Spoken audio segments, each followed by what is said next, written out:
Summer na mga idol at talaga namang ito yung pagsubok sa ating mga nag-aalaga ng baka, kambing kapag ganito na tag-araw na talaga namang kahit mga damo is natutuyo na sa sobrang init. Halos magbitak na yung lupa sa sobrang init. Pero makikita nyo mga idol, yung mga ipil-ipil natin, ito yung kagandahan sa ating pakain sa aming mga baka, na kahit na sobrang init na ng panahon is andyan pa talagang malalago.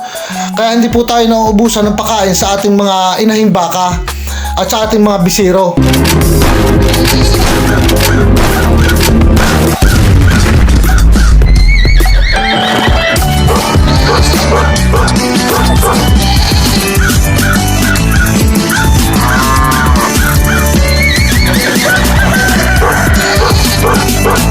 Yo! What's up mga idol? Mga araw po sa inyong lahat. Sana nasa mabuti po kayong kalagayan sa mga oras na ito.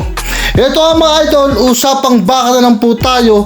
At yun nga po is pag-uusapan natin yung number one problema ng mga magbabaka kapag kaganto pong tagtuyot o tag-init na talaga namang halos wala na pong makasibol na damo. Ito pong damo ang pangunahing pagkain ng baka, kaya nang po lahat ng magbabaka ay problemado kapag dumating na po yung tag-araw. Gawa ng halos wala na talagang damong makasibol. At magsishare din ako sa inyo mga idol ng ginagawa po namin kung paano po nakakasurvive kapag kagantong tag-araw yung aming mga alagang baka, kung paano po namin pinapanatiling malusog. Ganon din po yung mga bisiro nila. At magbibigay din po ako ng ilang tips o solusyon na pwede ninyong ipakain sa inyong baka kapag halimbawa gantong tag-araw na. Sa totoo lang mga idol, ang problema namin kapag gantong tag-araw na po is hindi po yung pagkain. Ang problema po namin is yung pampainom sa aming mga alagang baka. Mapapansin nyo mga idol, ng mga nakaraang vlog natin, nagbawas na po tayo ng alagang baka dahil nga po pumasok na po yung tag-init at pahirapan na po tayo sa pagpapainom. Dati po yung aming mga baka is pinapainom tatay ko yan isa sa umaga, isang beses sa umaga, tapos isang beses po ulit sa hapon. Tapos bago po siya umalis sa bakahan, may mga nakababad pa po yung tig-isang timbang tubig na para makainom po sila ng maayos kung sakaling mauhaw sila. At isa po talaga din yung tubig talagang napakahalaga para sa ating mga alagang baka. Sa mga hindi po nakakaalam, ang pinapainom lang po namin sa aming mga alagang baka dahil malayo po tayo sa source ng tubig is tubig ulan lang mga idol. Kaya kapag halimbawa gantong tag-araw ay sobrang problema namin ang pagpapainom sa aming mga alaga. Talagang budget na budget po yung tubig. At mapapansin nyo rin mga idol na halos talagang tuyong-tuyo na. Minsan talaga yung lupa halos nagbibitak na sa sobrang init. Pero mapapansin nyo, itong kagandahan sa pakain nating napili, itong ipil-ipil, ang lalago pa rin po nila. Halos lahat ng mga damo patay na, pero yung ipil-ipil natin na pakain natin sa ating mga alagang baka is ang lalago pa rin po. Kaya kumbaga, consistent pa rin po namin na talagang naibigay yung pagkain ng aming mga alagang baka. Pero ang problema nga lang po talaga namin is yung pampainom. At kahit nga po napakadami nating mga drum dito sa loob ng ating kumpayan na sinasahod natin kapag umuulan, is talagang kulang mga idol kapag halimbawa gantong mahaba po yung tag-init. Sa pag-aalaga ng baka mga idol is kailangan talaga ng diskarte. At lagi ko po sinasabi sa mga vlog ko na ang ikakatagumpay natin dito sa pag-aalaga ng baka is kung halimbawa meron po tayong sapat at may nakahandang magandang klaseng pakain para sa ating mga alagang baka. Ito minsan mga idol yung dahilan na minsan yung iba nalulugi kapag ganito na pumasok na po yung tag-araw. Iba-iba pa mga idol pag tag-ulan, kasi ang baka kapag halimbawa tag-ulan maraming damo, ilabas mo yan, kakain po yan. Mabubuhay po ang baka ng walang pabahay, pero yung wala pong pagkain is talagang hindi po aari ng ating mga alagang baka. Yan po ay mabubuhay kahit naulan, nasa ulanan. Wag lang po yung nasa parang na sobrang init, tuyot na tuyot, walang kinakain, mamatay po o malulugi po tayo sa inalabas nating pera sa ating mga alagang baka. Isa rin sa mga dahilan mga idol kaya minsan yung iba nating kapwa magbabaka is nasisiraan ng loob sa pagbabaka kapag kaganto na pumasok na ang tagtuyot o tag-araw na wala nang maipakain, halos namamayat na yung mga alaga nilang baka. Kaya minsan napapabenta ng wala sa oras. Kumbaga minsan buntis na, paanakin na. Kumbaga ando na dapat yung kita, pero napapabenta nga po ng wala sa oras kasi nga hindi na paghandaan o kulang talaga sa pakain sa alagang baka. Yung iba naman ang ginagawa, bumibili ng mga pigs, bumibili ng mga silage na drum na silage, na kung tutuusin minsan mas malaki pa yung nagastos na pambili ng mga pakain na pigs, silage na mga nasa drum kaysa dun sa kita kapag ibinenta yung alagang baka. Na ang kalabasan talaga mga idol is talagang nagsayang lang ng oras, nagsayang lang ng pagod. Ang masakit pa nito mga idol, yung iba iwi lang yung baka sa'yo kung kailang gantong tag-araw na o tag-tuyot na, doon pa isasauli na talaga namang problema talaga kung walang pakain. Ang ending yan mga idol is talagang lugi tayong namuhunan ng malaki dito sa yung pera nating inilabas dito sa pag-aalaga ng baka. Bali nga mga idol, dito sa aming bakahan ngayon is kapag gantong tag-araw, ang problema po namin is painom. Ang solusyon dyan po ng tatay ko is gumagamit po kami ng mga yang saging mga idol. Kasi yung katawan ng saging matubig po yan. Kumbaga naging alternatibo na rin pong pakain sa aming mga baka, na talaga namang pagkakulang sa tubig mga idol yung ating baka is talagang mapapansin talaga natin na talagang kikilis, papayat. Dahil sabi ko sa inyo mga idol, itong mga alaga nating baka dapat po 24 oras po na may nakababad na tubig sa kanila, para kung sakali pong mauhaw sila o gusto nilang uminom is makakainom po sila. At ang mga idol, tandaan nyo, yung baka pong nakakainom po lagi ng maayos na tubig is lumalakas din pong kumain. Mapapansin nyo mga idol, yung ating mga inahing baka may mga bisiro po yan, pero buntis na po ulit yan, pero ang katawan talagang nangilis kasi nga po kulang sila sa tubig.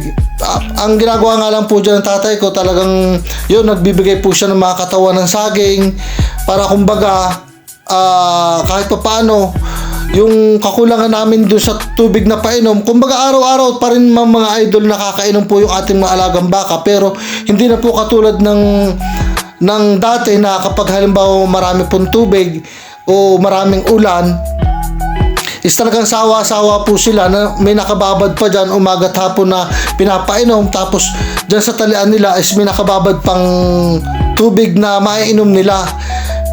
Pero kapag halimbawa ganito nga pong tag-araw, talagang budget na budget yung tubig.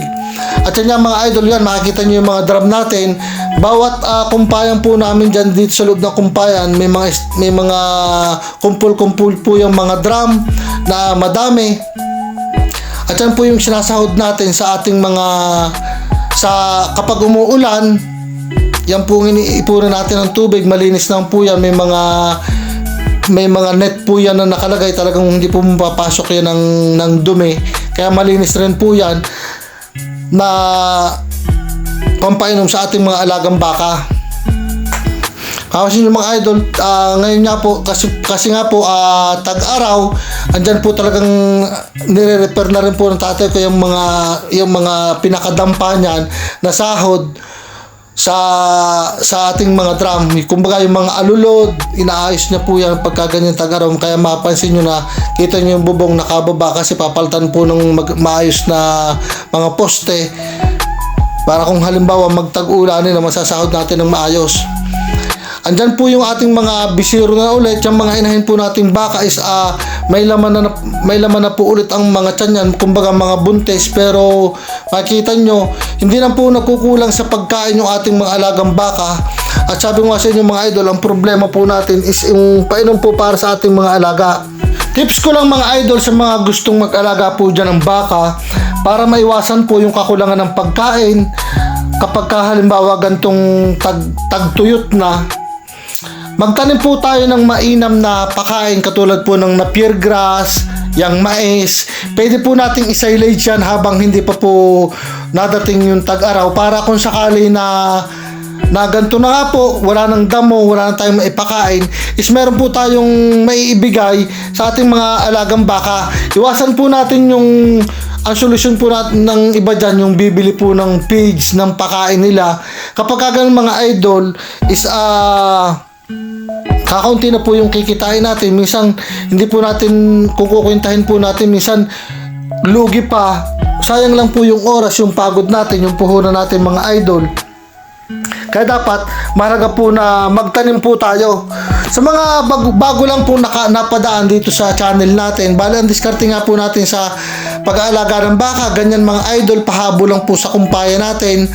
At yan po is, hindi lang po cut and carry kasi hindi lang po nakagampol sa isang lugar lang yung ating pagkain. Kumbaga, yung ating mga baka, kumbaga hindi na po hinahakutan ng pagkain yan. Andyan po na nakasunod lang sa kumpaya natin. At ang ating kagandahan po sa ating mga alagang baka, sa lahat ng mga baka natin, isanay po sila sa tali. Kaya mapapansin nyo yan mga idol, dahilig na po yan. Kumbaga malapit na po yan sa agbang. Pero andyan po yung mga kumpay natin. Okay lang po sila, hindi po sila napupuluputan, nadidisgrasya. Kumbaga nakakain po sila ng maayos. At kumbaga yung pong quality ng pagkain natin, kasi nga po nasisimulan po natin sa simula hanggang sa pinakadulo, is kumbaga yung quality po ng pagkain na naibigay po natin sa kanila is pare-parehas lang po yung gulang o yung sustansya. Kaya yung mga katawan po nila, kahit po ganyan na may mga bisiro pong nadede tapos buntis pa po, is hindi gasinong namamayat. Nararanasan lang talaga namin mga idol na medyo talaga nakilis yung aming mga baka kapag halimbawa ganito nga po na tagtuyot na. Pero about po sa pagkain nila, talagang nabibigay po natin ng maayos, consistent sa kanila, yung araw-araw po na dapat na kakainin nila. Kasi nga po, malago po yung malago po o madami po yung ating pagkain na meron. At yan nga po yung ipil-ipil na kahit nga po tag-araw is wala pong tuyo. Kumbaga, hindi po sila tuloy-tuloy lang po yung pagdahon nila. Unlike po dito po sa aming kumpayan dati, meron din po kami mga Madre de cacao o kakawate. Pero kasi po ang kakawate, pag halimbawa tag-araw na, halos talagang nalalaglag lahat yung dahon po. Unlike dito sa ipil-ipil, kahit tag-araw po, nalago pa rin po siya. Mapapansin nyo, wala pong kadamo-damo na, pero yung ating kumpay, yung ating ipil-ipil is napakalago pa rin po. Huwag natin ugaliin mga idol na kapag halimbawa wala na tayo maipakain sa ating baka, ang solusyon lagi is bumili tayo ng page. Napakadaming solusyon mga idol na pwedeng ipakain sa ating mga alaga kapag halimbawa gantong tag-araw na. Baka meron pong madami dyan sa lugar nyo na baka mamaya hindi nyo lang alam o hindi nyo lang po tinatry na ibigay na pwedeng kainin ng inyong baka. Katulad mga idol ng unang-una, ito po yung pinag-anihan ng palay. Kung halimbawa may mga palayan po sa inyo dyan, alam nyo mga idol, yung pinag-anihan ng palay, pwede po nyo yung i-imbak kapag halimbawa inaani, kahit gumawa po kayo ng isang pinaka-bodega, pwede nyo po yung ipakain sa inyong alagang baka. Kumbaga mga idol, yung sustansya niyan, hindi ganong kasustansya. Pwede nyo pong suportahan ng halimbawa ng darak. Sa isang timba, maglagay lang po kayo ng isang tabong darak. Tapos kung gusto nyo talaga na tumaba talaga yung inyong baka, lagay nyo ng kalahating kilo na cattle feeds. Ganun lang. At least mga idol, hindi nyo po binibili lahat. Maraming mga idol na pwedeng ipakain. Kung halimbawa mayroon pong tubuhan dyan sa lugar nyo, yung talbos po ng tubo o yung pinakasuloy ng kapag halimbawa inani na, kinakain din po yan ng ating alagang baka. Kung halimbawa may niyugan po kayo dyan, yung pong dahon ng niyog, kinakain din po yan ng ating alagang baka. Yung pinakapaklang nyan po, pwede nyo pong talupan. Yung pinakapaklang ng nyog, yung halimbawa pinagtanggalan po ng pinakadahon niya, pwede nyo po yung balatan, tapos tadtarin nyo lang po ng medyo kahit tig-isa, dalawang dangkal, kakainin po yung ating alagang baka. At katulad din po yung ginagawa ng tatay ko ngayong tag-init, yung katawan po ng saging, yan saging mga idol, kinakain din po yan ng ating alagang baka. Kahit nga po yung mga pinagtibaan na o o pinagtanggalan ng bunga ng saging, yan po ay kinakain din ating mga alaga. Tadtarin nyo lang po ng medyo maliliit para makain po nila ng maayos. Kaysa naman po bibili po tayo lagi ng pampakain na yun nga po mga idol, iwasan po natin yun. Kung halimbawa maraming pong gulayan dyan sa inyo, yung mga reject na gulay, pwede nyo pong ipakain, ibigay sa inyong alaga kaysa bumili po kayo ng pagkain. Yung bunga mga idol ng akasya, kapag halimbawa tuyo na yan, meron po dyan sa inyo, pwede nyo pong ibigay na pinaka pangmerenda sa inyong alaga.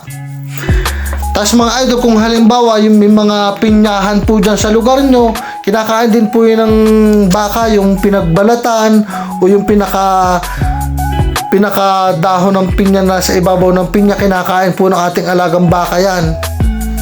Basta ibigay lang po natin ng maayos. Kung hindi niya po kainin ng buo, pwede po nating pinuhin o tadtarin para makain po nila. Yun yan mga idol, siyempre kailangan po nating suportahan ng halimbawa kahit darak, para kung halimbawa gusto nating maging mataba yung ating mga alaga. Pero kaysa mga idol, bibili po tayo lagi, lahat bibilhin natin, is talagang sayang mga idol kung halimbawa meron ng po dyan sa lugar nyo. Napakahalaga mga idol na dapat alam natin yung dami ng merong pagkain tayo para sa ating mga alagang baka. Ano mga idol, itong yung aralin po natin na halimbawa yung sa pagpapalit po ng pagkain ng ating baka, wag pong halimbawa may iba na yung pakain natin, is bibiglain po natin na yun ang pakain. Sabi ko kasi yung mga idol, yung ating mga alagang baka, may mga good microbes po yan sa rumi nila na siya po nagbibuild ng nutrients para maging mataba yung ating mga alagang baka. Kapag halimbawa po binigyan po natin ng biglaan yung ating baka, halimbawa nagpalit tayo ng pagkain at yun na po kaagad ang papakain natin, nagiging dahilan yung mga idol na minsan nagtatay yung ating alagang baka at minsan namamayat po. Sayang naman mga idol, kapag halimbawa namayat yung ating baka, minsan ang hirap ng patabain.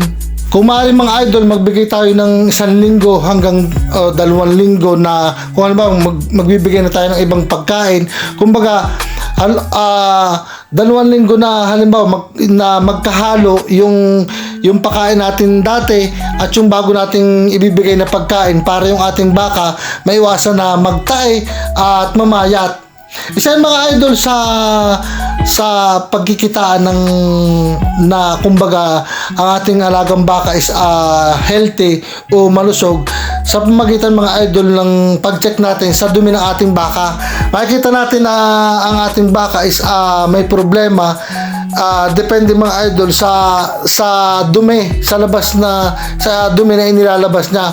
Kung halimbawa labsak, kumbaga yung parang nagtutubig o minsan matigas, yan mga idol ang mga sign na minsan mali yung pagpapakain natin sa ating mga alagang baka. Kasi dapat mga idol, yung dumi ng ating alagang baka hindi naman matigas, hindi naman labsak na labsak. Kumbaga tama lang mga idol yung dapat yung dumi ng ating alagang baka. Kumbaga hindi nagtutubig o hindi rin matigas. Kumbaga yung tama lang, yung medyo masama-masa lang. Yun mga idol is pagka ganon, ibig sabihin yung ating baka is healthy o nasa maayos po na kondisyon yung pangatawan ng ating alaga. Mapapansin nyo mga idol yung ipil-ipil natin, palibasa yan, kumbaga namunga na, tapos nalaglag na yung pinakabunga niya, ng itim na. Sa sobrang lawak ng kumpaya natin, halos kaunti na lang yung dahon. Kasi mga idol nga, kumbaga yan, nabungahan na, tapos nalaglag na yung bunga, tapos sumibol ulit yung dahon. Yan ang kagandahan mga idol nga sa ating pakain, na kahit kita nyo naman na sobrang init na, sobrang tagtuyot na, pero andyan pa rin kahit papaano yung ating mga ipil-ipil na kumbaga matatandang puno na rin yan, pero ang lalago pa rin. At siguro yung iba na naubusan na rin, wala na rin maipakain sa kanilang mga alagang baka o kambing, minsan pagpasok nila o pagsuot nila sa mga gubat-gubat, makikita nyo yung mga ipil-ipil talaga. Kita nyo ang ganda, ang lusog. Yan ang kagandahan mga idol kahit tag-araw. At yan mga idol yung nagustuhan namin dito sa pakain nga namin sa aming mga alaga, na ganyan kahit tagtuyot na tag-araw pa rin, wala nang mga damo, is kumbaga malago pa rin, maaasahan. Kaya kumbaga sa itong tagtuyot kasi itong tag-araw is panahon talaga ng kagipitan na sa pampakain sa ating mga alaga, pero makikita nyo ang lalago pa rin ng ating mga pangkumpay o itong ipil-ipil nga para sa ating mga alagang baka. Inuulitin ko mga idol, itong ating mga alagang baka, tag-ulan man o tag-init, is mabubuhay po ito ng walang pabahay. Pero kapag halimbawa walang pagkain, kulang sa pagkain at kulang sa painom, is talagang mamamatay po ang ating alaga kapag halimbawa ganun. Kaya napaka-importante po na meron tayong mainam at magandang klaseng pagkain para sa ating alagang baka. Kaya kung halimbawa sa mga nagbabalak po dyan at gustong pasukin itong pag-aalaga ng baka, napakahalaga po na may maayos tayong pakain. At kahit sa mga successful na po sa gantong larangan ng negosyo, kahit sila po ang tanungin ninyo, yun din po ang sasagot nila sa inyo, na talagang napakahalaga na dapat paghandaan natin yung ipapakain natin sa ating mga aalagaang baka. Isang pagsubok talaga para sa ating mga idol kapag halimbawa gantong tag-init, yung pampakain sa ating mga alagang baka. Pero wag tayong susuko mga idol, kayang-kaya nating diskartehan yan. Pasasambat 1 buwan, 2 buwan, mag-uulanin na, hindi na tayo mamumroblema. Shoutout nga pala kay Idol Aris Umali, lagi pong nanonood dyan sa atin. Shoutout sa iyo Idol, mabuhay ka, saan ka man naroon. At sa lahat ng mga kapwa ko mahilig dyan sa baka, kambing, mabuhay po kayo. Please like, comment, and share!